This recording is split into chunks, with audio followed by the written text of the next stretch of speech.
Hi, everybody. Thanks for joining us for another episode of Tech.Strong.Women, where we feature amazing women doing amazing things in tech.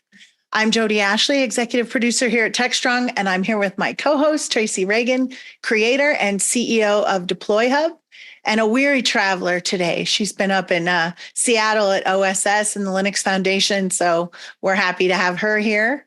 Before I introduce today's guest, I want to give you a quick update about what's happening here at Tech.Strong. The Artificially Intelligent Enterprise virtual event is happening on May 21st. This is a 24-hour global event. So please be sure to check it out and sign up to attend. Also, Tech.Strong will be live streaming from Broadcast Alley at RSAC Monday, May 6th through the 9th. So be sure to stop by and say hello. And we also have our event that day, DevOps Connect, DevSecOps, and Generative AI, Security in the AI Universe. And that will be on Monday, May 6th. Please go to the RSAC site and check that out and register to come. Registration is free, and we will give you guys passes to get in. And remember that you can register for all of our events by going to techstrongevents.com, and be sure to tune in every day to techstrong.tv for great shows like this and tons of other interviews and programming. Hey, Tracy, so what's on your mind today?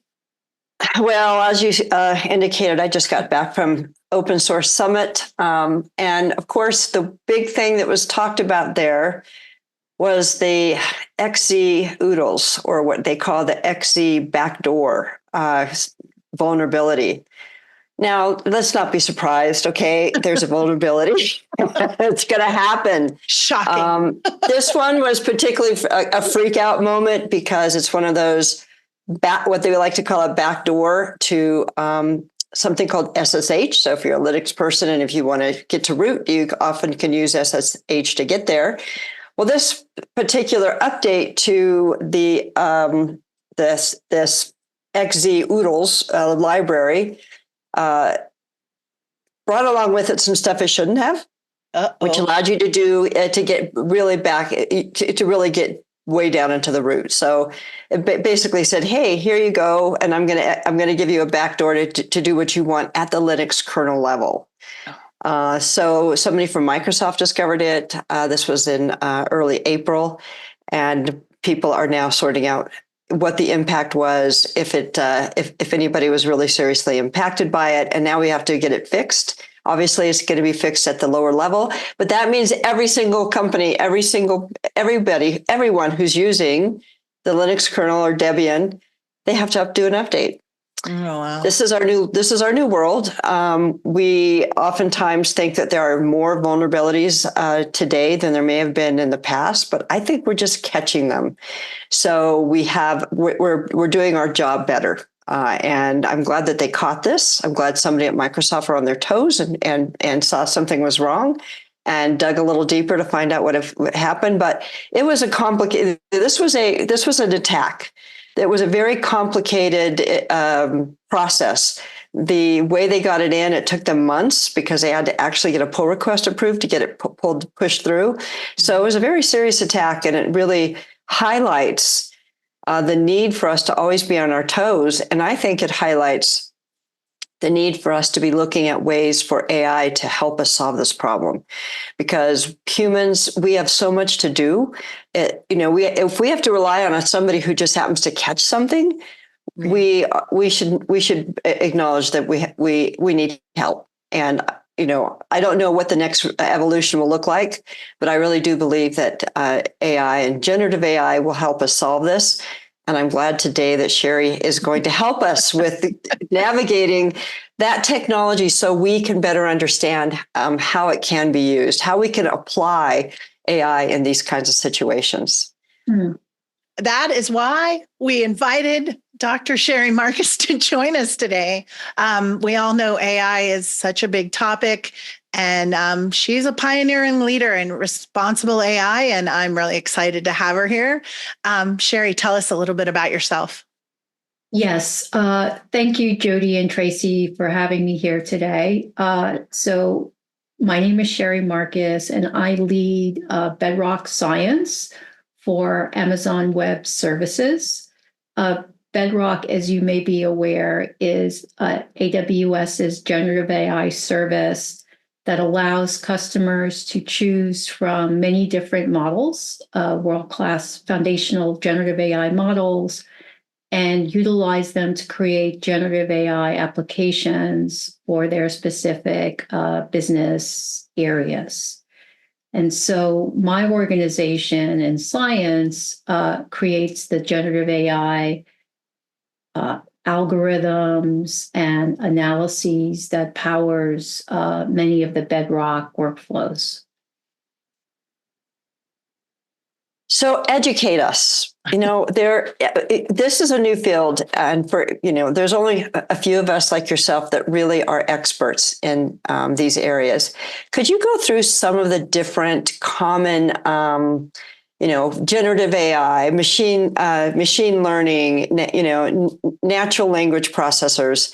Can you give us just a kind of a quick education around these types of tools and how they're applied? Sure. So, I think if you go back maybe 20 years-ish, the field begins with natural language processing, where it really started, where you have text, and you want to be able to, search the text as you see in, things like, any kind of search engine, or you want to be able to take a text document and put it in a structured format of such. So you have like a text document that's maybe a transcript of an earnings report or or some meeting, and you take the text and then you say, okay, here's the date of of the document, and you parse that out into a record, and here's the people in the people's names in the document, and you parse that out.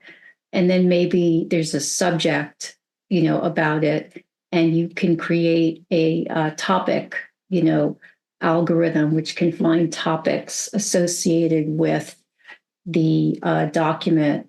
So NLP really tried, in summary, a lot of what it, did was try to take the amorphous world of textual documents and put structure around it so that we can search it in lots of different ways.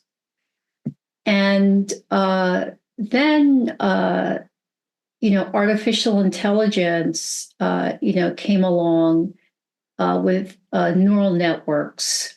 And neural networks really look to determine how to do various types of completions of specific text documents or specific types of words. So you might say, Mary had, and based on looking at, a neural network might predict a little lamb, or, Mary had maybe a bad day. And, there would be various probability distributions of how you could complete that sentence. And essentially, with the rise of three different events, came generative AI, out of AI, and this kind of completion idea. The first was we have lots and lots of data on the internet. The second is the rise of GPUs and much more fast AI accelerators. And the third thing is this notion of a transformer, which is a new type of neural network architecture, which allowed one not only to do completions of with one or two words, but to be able to complete or create entire documents. So that's the rise of generative AI, those three trends. And that happened about, I want to say, 2019, 2020, when it really hit the marketplace. So what generative AI can do, right, is it can do much more than the sentence completion. It can summarize a document. It can, you can do question and answering with it, like, some kind of chatbot. You can ask it, to write poetry, or different kinds of documents. And not only can you do this in text, but you could do this multimodally. You could do this and, say, I want to see a picture of Sherry with blonde hair or black hair, jumping, things like that. So I know that was a bit of a long answer, but I hope it gave you a little bit of a historical view. I love it when people can break things down into really a simple way of understanding. Because I think that as everybody talks about AI, it's mysterious, right? Yes. When you break it down into the simple structures and its history, it doesn't become so mysterious. And then we can start thinking about, oh, that's not that hard. It's just an evolution of software, right? And GPUs, the first time I ever saw a GPU, I swear, or a system that was counting GPUs, I was at a developer kind of a meetup and I wanted to get up and run around. I was so excited. I felt like it changed my world at that moment. Yes. Yes. So in the space, you talk about data and how important data is. And Yes. if we think about software development, and I think about this all the time, we have a huge amount of data in things like GitHub. Mm-hmm. GitHub has an enormous amount of data. But beyond GitHub, we don't have a lot of data in terms of the life cycle of a software. If we want to try to solve this problem of security in software and try to stop things like XC backdoor, I feel like we have to have more data to do it. And we have data on the left side of software development, which is stuff in Git. Mm-hmm. But we don't have the data on the right side that shows the flow of software going into, other open source utilities or even into enterprise inner source. What amount of data do we need to be able to do that? How large do these data sets need to be? Are we talking about, let's say, 50,000 pipeline transactions or of a piece of software, Jenkins workflow? Mm-hmm. What would we need to be able to build a true environment where we could start applying these techniques to the right side, how things are getting deployed and how things are getting consumed? That's a great question. So the first, what I was thinking as you were saying that is, access to the data, because if I'm deploying a piece of software in my environment, right, or, in a customer's environment, I have to be able, and for me, and in order to learn from those kinds of environments so that you could train, with it on a Gen AI system, you have to, be able to access it. So it would be interesting to me just to be able to get access to that kind of data because it is sensitive, right? People's environments and what they're training on. But I do think that there should be some kind of, repository, where you could use a Gen AI to train systems, right, that go on different environments. And then, the process of using a Gen AI would be to ask it, its chain of thought, using a chain of thought reasoning function within a Gen AI that says, how would you attack, how is my library, as you mentioned, vulnerable, in this situation, in this environment. And then the Gen AI would be able to go back and look at all of the vulnerabilities associated with the environment, right? And then the features associated with the library that you're looking to deploy and do that analysis. So I'm answering I guess I'm answering this question thinking out loud now, but if you had lists, okay, of the functionalities of the libraries and how it runs the software, and you had the environment variables that you're deploying it to, as well as, all the information about its vulnerabilities, you could train a Gen AI to be able to look at known vulnerabilities. So it's not so much how much data would you need, Tracy. It's really just getting it all. Yeah. So when I was at the Open Source Summit, I was questioning, I was talking to people about this, and we have something that has a lot of information, an SBOM, right? We have this software bill of material report that has a ton of dependencies in it. For every single object that's out there, every single open source library that's produced has an SBOM. Mm-hmm. And I was talking to folks about if we could pull all of those SBOMs into a central repository, we could at least begin to see the flow of the packages and how they're being consumed by all of these different open source libraries.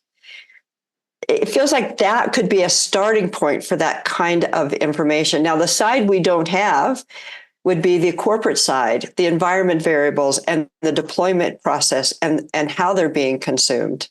So let's say we had a public access of the SBOM information, which would have quite a bit of data about the packages, the dependencies. And then we had on the right side private repositories that could consume that data and associate it to their deployment endpoints. Yes. Is it possible for a private company to keep their information private and build that kind of data so that they could do that kind of learning? 100%. That would be the type of functionality that private companies would build. So that is a possible solution, right? Mm-hmm. Because now if we get there, we can probably do a better job of threat modeling. Yes. I mean, the additional data that you would need, right, is you would need a library of all known types of attacks, against different, components, as observed between different components in software modules and the environments, and that would be the basis, right, of being able to learn and infer, the necessary inferences made, within the SBOMs, as you said, that could ultimately open up an environment to vulnerabilities. I think that there is so much that we're leaving on the table when it comes to taking advantage of the data in the SBOMs and being able to dissect it and apply it. Yes. And I feel like it's a conversation that, and from the DevOps community, that we really need to be looking at. Yes. But a couple of the people I talked to about that, they looked at me like I was green. And they said, that's going to be this massive, huge database, would be thousands and thousands and thousands of transactions. And, I came from the financial industry, and thousands of transactions doesn't seem like much, right? I did too. Yeah. 100%. Yeah. 100%. You could also do the other side, right? As you know, with GitHub, right? It's being used as a repository to teach software engineers, how to code, with, better coding ideas. So it could also be used, these libraries that you mentioned, can also be used as a way to do training and to help system designers build less vulnerable systems, by using the AI to help you figure out how someone could attack your system, as you're building it. And, to me, that's where I would start, just before I would even bring any system into, my environment. I would work backwards from that.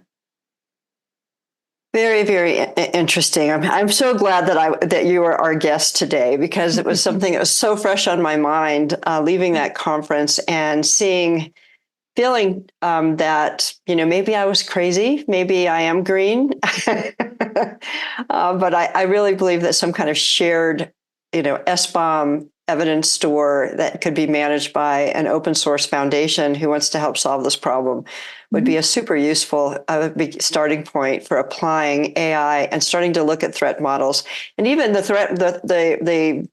XZ backdoor that we just discovered, that's a whole model. That whole model should be something that we should be able to capture in some way to see if we're seeing that pattern somewhere else. Yes.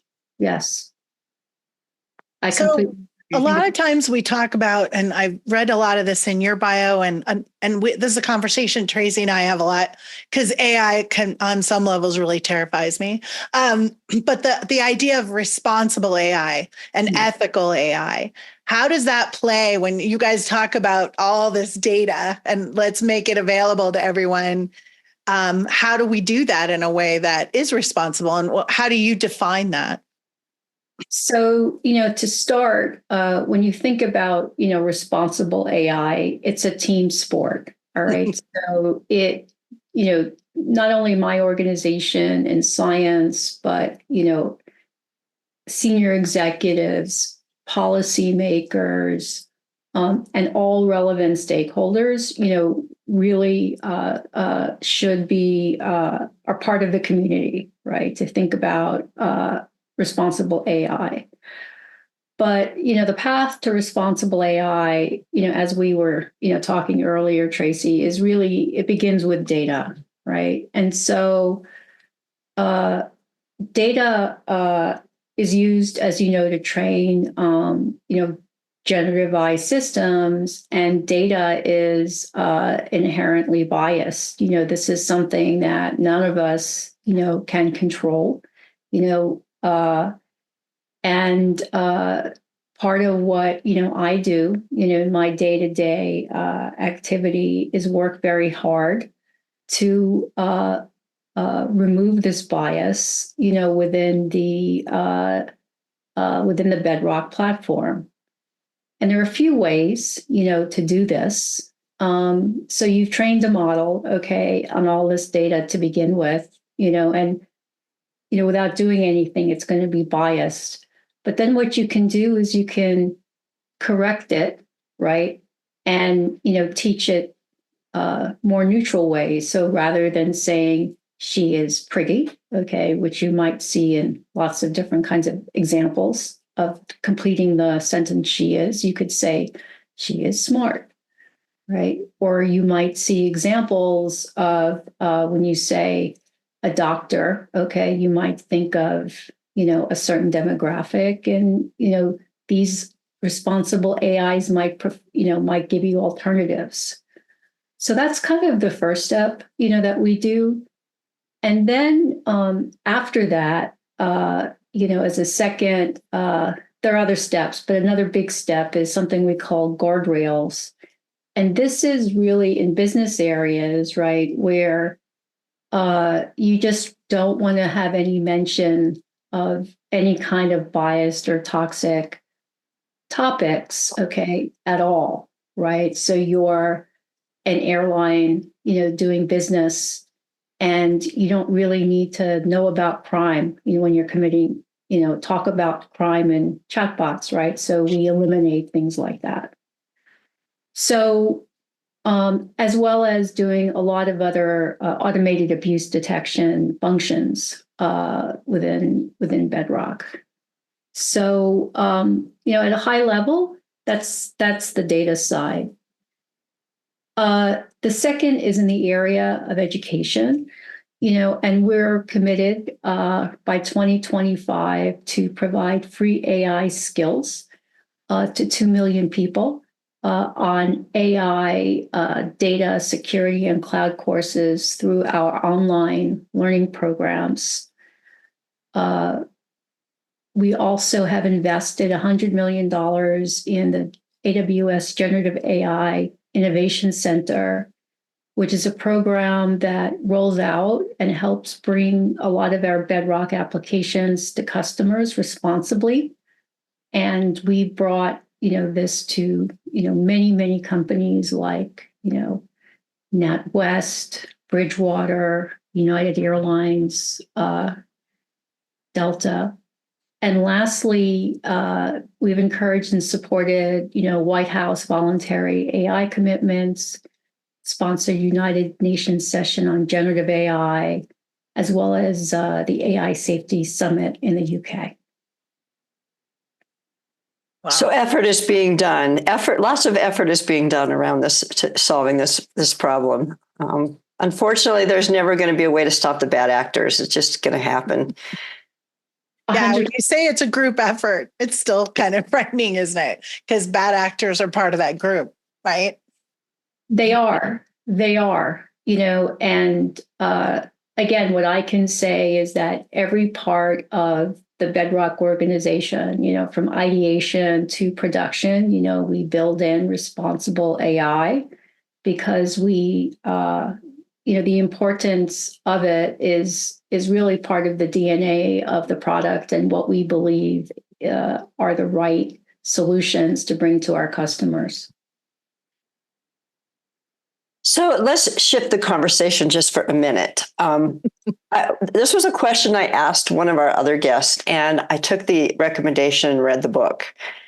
One of our other guests suggested to read the Logic of Failure, which I found absolutely fascinating. It's got to be. I'm going to have to go and read it again because it was so incredibly insightful. The Logic of Failure. Is there a book in particular in AI or in any domain, but it would be great to get one in the AI domain that our listeners should really consider reading? Do you have a favorite? Yes, I do. There is a book by Stephen Wolfram, and he recently, it's on Kindle, and I think if you're on Kindle, like the free part of Kindle, you can buy it. You can get it for free. But it basically explains generative AI from like foundations. I forgot the name, like the exact title. It could be generative AI, but it's by Stephen Wolfram. And the book just goes from literally first principles of generative AI in a very explainable way. But he also goes, very deep. And I had been looking for a book, that I could give to, customers who, wanted to learn something, but didn't kind of want all the hype associated with it. And it was just a very well thought out book. Did you find? Yeah. Did you? How do you spell his last name? Can AI solve science? I was looking on his website. That's the beauty, we can do this in real time. Yes. This was from March 5th, but I'm not sure if that's his book or if it's a paper. Okay, just give me a second and I'll look. I learned so much from a management perspective and a life perspective reading that book, The Logic of Failure. And I know I watch it on happening in real time in politics, and I'm like, wow, it happens everywhere. The name of the book is What is ChatGPT? Oh, it's the ChatGPT book. Okay. But it's not really about ChatGPT. It's about how generative AI works from the beginning. Right. And it's a very short book, but it's just very, very well written. Great. Okay, it's on my list, and I love it that it's on Kindle because I'm on a plane a lot, and there's no better place to read than when you're stuck on a plane and nobody's calling you and you're not having any meetings. No, it's great. I love that you asked that, Tracy, because it's always good to have a takeaway for someone to go check something new and different out. So I have to ask this because I think that your historical in your bio is really cool. How has being like part of our national security organizations and the CIA? I mean, obviously, that was some data that you touched that was really high level. How has that helped you in what you're doing now? Yes. So when I started at the CIA, it was big data then, right? And it's probably we would call it tiny data or, now. Right. But one of the things I really learned a lot, from working in the national intelligence space is the there really are so many different signals, in the world that, then I never thought about, right? There's, what they call signal intelligence, which is telephone calls and things like this and transactions. And there's mobility intelligence, okay, where people are, okay, and how fast or where things are, right? And how fast are things going from A to B and all kinds of human intelligence about what people are saying and things like that. So the goal of a lot of what I did was like, how do you fuse it, all together, okay, to get a single cohesive picture of, what your target was, right? And that was called, fusion. And, but just in terms historically, and I see that often, that theme of, when we do that here at Amazon, right? We have, a lot of different kinds of customer data sets, whether they're transactional, whether they're like a database, whether they're text, like free text documents, whether they're images, contained within PDFs, and you have to take all of that and turn it into content, right? That you can actually reason about, right?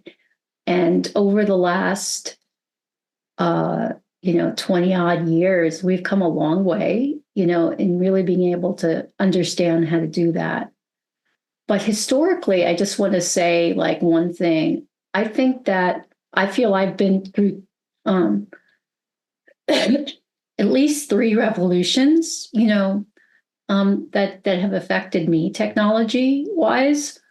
And the first was obviously the internet, okay, but the second was mobility applications within the internet, right? Because with a cell phone, you can track wherever people are or things are, and then you have all of these, great applications like Uber, and figuring out how many people are walking into your stores, and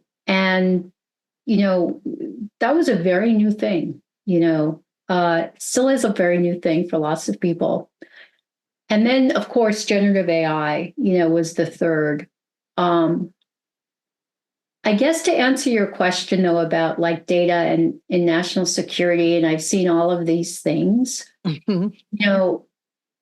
after seeing like so much data, like prior to Amazon, I worked in banks, like I was head of AI at BlackRock prior to this. I had seen lots and lots of data, and it becomes clinical. It just, it's just data, and I try not to pay attention to the content. I really am just trying to solve problems for the business.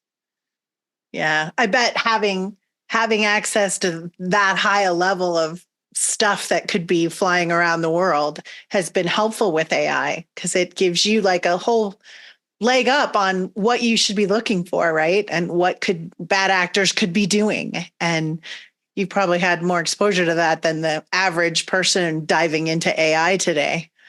100%. 100%. And I think even the notion of privacy, generationally, and maybe I'm going a little bit off topic, has changed quite a bit because, I have two children. One is in college and the other is out of college. And they seem to have much less expectation of privacy, than I do. And I just find that very interesting. Yeah, I'm in the same place. My kids are out of college and it amazes me what they're okay with. And I'm like, wow, I don't want, it creeps me out that people can chase me around if my locator device is on, or I walk in and out of a store and someone sends me an ad for something the next time I'm online. My kids are like, whatever. They don't think that's a big deal. So yeah, I agree with you. Until it impacts them in a bad way. Well, that's sure. they don't have the history of what could potentially happen. We don't really either, but I think that we have been, we were raised to be told, don't get in a car with a stranger. And now that's gone, right? Uber. Exactly. So we were raised with different parameters than they have true. that they're experiencing. I've spoken to people who have been to China and they're young and they come home thinking differently. That maybe it's not so cool to have so much of your location, who you're interacting with, be exposed to, big government. And here we have in the United States, I think we have a problem with how much does the government know what we're doing, and how much does capitalism know what we're doing, because there's money to be made off of what we're doing. Sherry, like you pointed out, how many people are walking into your store? Should you keep that store open based on that? So, I think that there's going to be a learning experience for younger people as we move down this kind of road of exposing everything that we're doing and telling everybody, taking pictures of our food all the time, and kind of a too much information culture. I think it will shrink. I think it's going to go the other direction after we get used to it and decide that maybe it wasn't the greatest idea. I think you're right, though, between privacy expectations that I have and the immense amount of oversharing that goes on. Like, I'm not a big social media person. I keep up with what my friends and acquaintances are up to. I don't engage in a lot of it. But it just amazes me. I'm like, I don't need to see 250 pictures from your vacation. Yes. Why do you post that on social Show media? Me 5 or 6 of your favorites and I'm good. Favorites and pictures. Like, I've always been told, make sure you take a lot of pictures and make sure people are in them, like you're in them. Because otherwise you just have pictures of stuff and that you see 200 pictures of stuff and you're like, okay, great. Yeah, like you said, just pick your 5 favorites and post them. That always drives me crazy how much people think the rest of us want to know. So this topic brings me to TikTok. Okay. Yeah. Oh boy. Is TikTok really a problem? Now, I know I've spoken to people at like IBM who are working more closely with the government, and they're like, yeah, it is a problem. Sherry, what is your opinion on TikTok? Is that a place where AI can be used against us? So I'm not an expert, in the internals of how TikTok works or what they collect. My personal opinion, right, is that I just think we spend much too much time on TikTok, rather than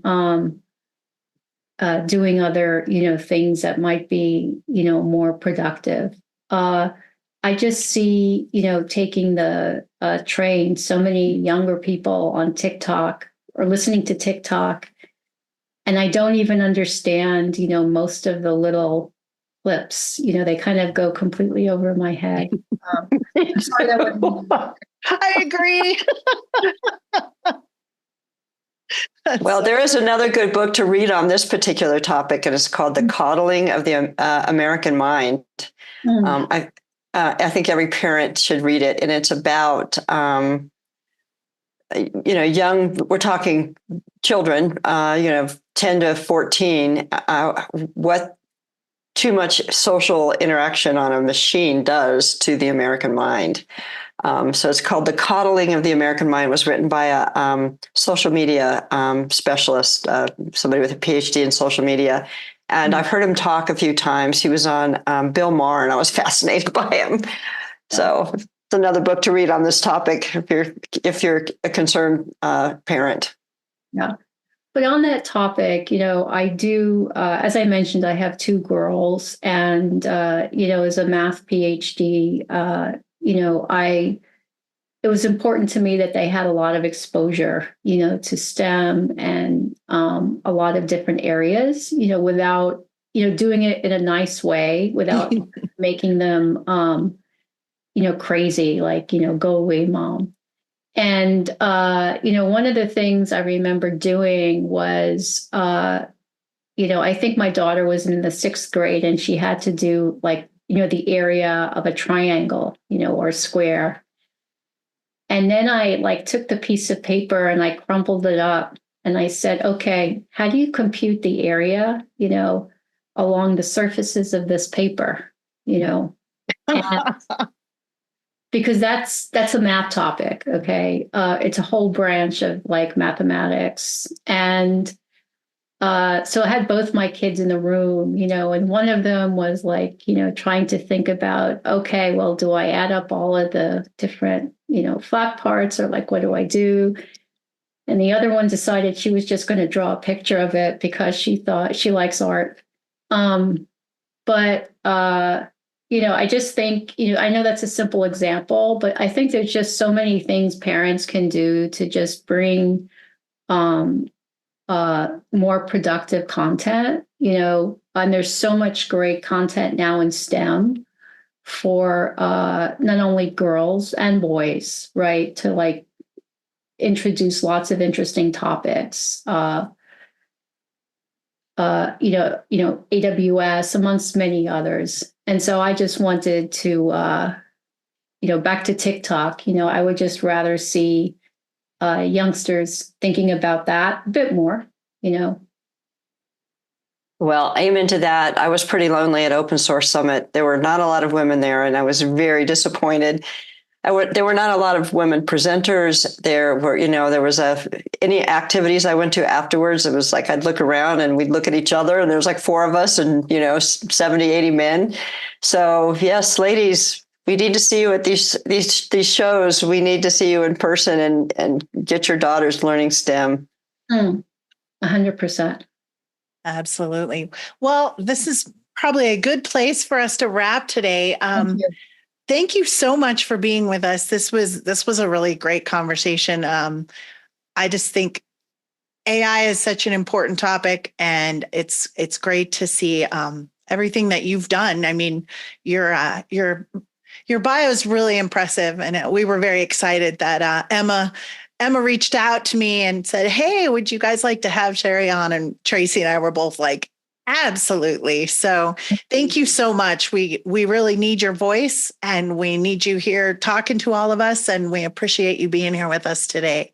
My pleasure. Thank you so much. Okay, everyone, that is a wrap for our latest episode of Tech Strong Women. Please stay tuned for all sorts of great programming on Tech Strong TV, and we'll see you next time on Tech Strong Women. Thanks. Thank you.